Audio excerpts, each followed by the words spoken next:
세안도가 오늘에 있기까지. 세안도의 긴 여정. 세안도는 200여 년 동안 이리저리 유랑의 길을 걸어왔다. 주사 김정희 선생이 제주도 유배 생활 중이던 1839년 세안도를 완성하여 제자 이상적에게 보낸다.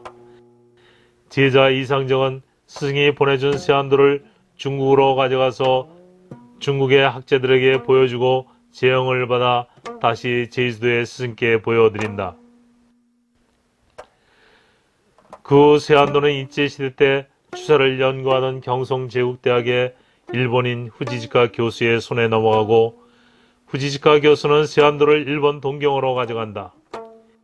이에 서예가 손재영 선생은 동경으로 건너가 후지지카 교수에게 2달여간의 끈질긴 설득 끝에 1944년 세안도를 한국으로 되찾아온다.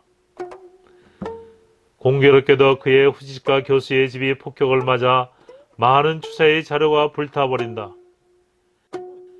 세안도의 긴 여정은 세안도가 이렇듯 험난한 과정을 거쳐 오늘에 있기까지의 과정을 누구나 쉽게 이해할 수 있도록 그림으로 그려 전하고자 제작되었다.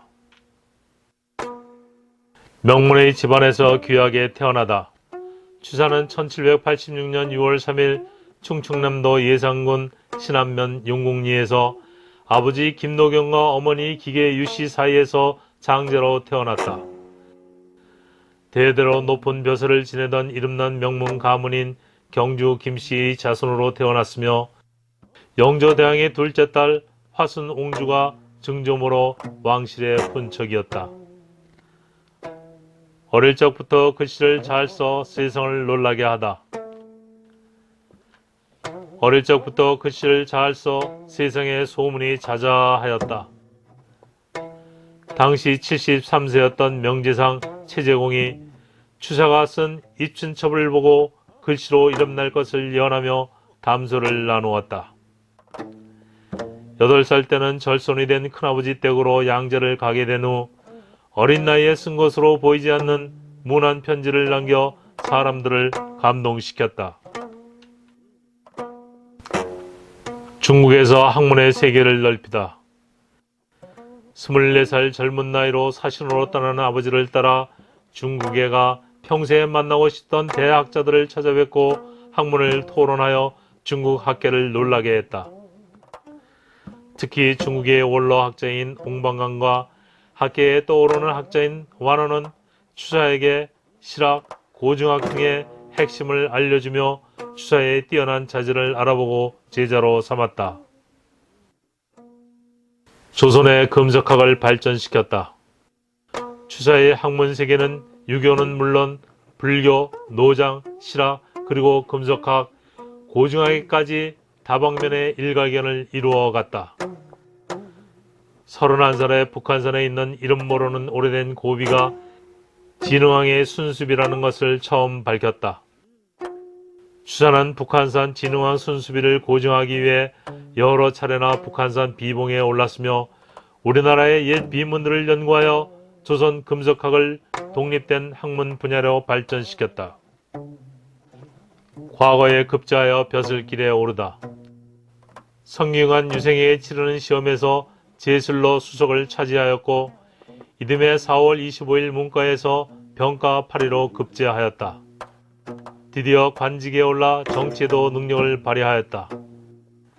대리 청정하던 효명세자의 특별한 총애를 받아 세자를 보호자 하였으나 이로 인해 소인배들의 질투와 시기의 대상이 되는 시발점이 되기도 하였다. 누명을 쓰고 제주도에 유배되다. 경주 김씨 가문 중에 특히 안동 김씨의 집중적인 모함을 받은 추사는 결국 억울한 누명을 쓰고 제주도 대정연에 위리안치되었다. 귀향가는 백길 중간쯤 갑자기 풍랑이 심하게 일어 모든 사람들이 죽었구나 하고 체념을 했지만 추사는 뱃전에 홀로 앉아 배의 방향을 정확히 알려주어 아침에 출발한 배가 저녁에 무사히 제주도에 도착해 사람들을 놀라게 하였다. 우선이 중국에서 책을 구해준다. 추사에 타는 목마름을 채워줄 한 모금의 시원한 냉수가 있었으니 바로 제자 이상적의 책 선물이었다. 스승의 괴로움을 누구보다도 잘 알고 있는 우선 이상적은 직업이 대대로 통역관이었다. 사행으로 중국 북경에 갈 때마다 새로 발간되는 명서들을 구해 추사에게 보내주었다. 북경에서 제주도 남쪽 끝까지 말에 실리고 배에 실리고 등짐에 지워져 스승 추사에게 전달되었다. 외롭고 쓸쓸하게 귀양살이하다.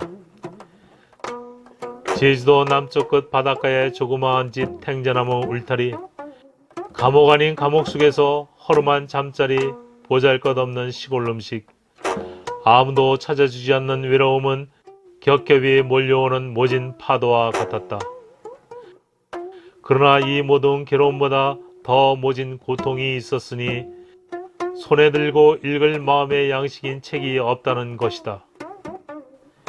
독서에 대한 갈급함이 지식인으로서 가장 견디지 못할 고문이었다.